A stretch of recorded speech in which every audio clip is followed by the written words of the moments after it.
सुमित्रा की 20 साल की लड़की बेला जब भी स्कूल से घर आती तो अपना पेट पकड़कर बैठ जाती थी और रोते हुए सुमित्रा से कहती थी, माँ मेरे पेट में बहुत दर्द हो रहा है।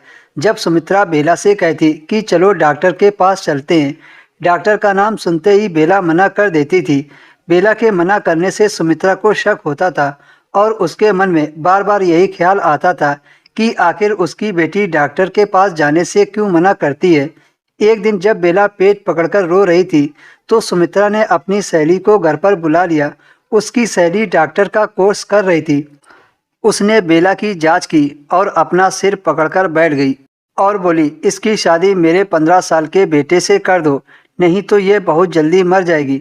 सुमित्रा ने अपनी सहेली की बात मानकर जल्दी ही बेला की शादी उसके 15 साल के बेटे से कर दी, क्योंकि सुमित्रा काफ़ी ज़्यादा डर गई थी।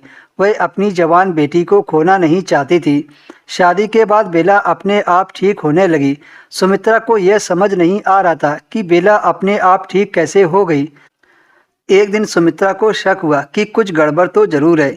इसी कश्मकश में सुमित्रा डूबी रहती थी। एक रात सुमित्रा इस राज को जानने के लिए बेला के कमरे में झाँक कर देखा तो सुमित्रा के पैरों तले से जमीन निकल गई, क्योंकि उस कमरे में बेला के साथ उसकी सहेली का बेटा नहीं था, बल्कि ये वो लड़का था जिसको सुमित्रा ने अपनी बेटी के साथ रिश्ता करने से मना कर दिया था। और वह उसी का बेटा था जिसने सुमित्रा की जिंदगी को बर्बाद करने की कोशिश की थी।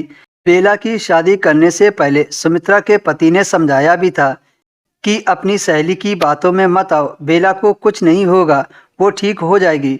लेकिन सुमित्रा ने पति की बात को नहीं माना और उसने जिस पर भरोसा किया उसी ने सुमित्रा को धोखा दिया था। सुमित्रा को सहेली के साथ ही साथ बेला ने भी सुमित्रा को धोखा दिया था। सुमित्रा को देखते ही बेला के चेहरे का रंग उड़ गया।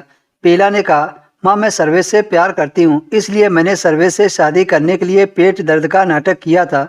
सुमित्रा ने अपनी बेटी बेला को खूब समझाया कि बेटा ये लड़का सही नहीं है, इसका बाप तो ऐसा ना गए, किसी भी वक्त डसने के लिए तैयार रहता है।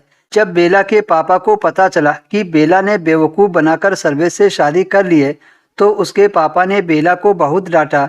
इस पर बेला ने कहा, मौसी सही कहती थी कि तुम्हारे पापा को खुद का प्यार नहीं मिला, इसी वजह से आप मुझसे मेरा प्यार छीनना चाहते हैं, आप दूसरों के प्यार से जलते हो। बेला के इतना कहते ही उसके पापा ने उसे घर से निकाल दिया। उस दिन सुमित्रा बहुत ज़्यादा रोई थी। सुमित्रा की बहन ने उसके हंसते खेलते घर को बर्बाद कर दिया था। कुछ दिनों के बाद बेला को तलाक देकर सर्वेश ने घर से निकाल दिया और वह बेबस होकर अपने घर आ गई। लेकिन बेला के पापा ने साफ साफ बेला से कह दिया था कि तुम मेरे लिए मर गई हो, दोबारा इस घर में कदम मत रखना। लेकिन सुमित्रा ने अपने पति को समझाया कि आखिर मेरी ही बेटी है, इसकी गलती को माफ़ कर दो और इसे अपना लो। काफ़ी समझाने और कहने के बाद सुमित्रा का पति बेला को घर पर रखने के लिए राजी हुआ था।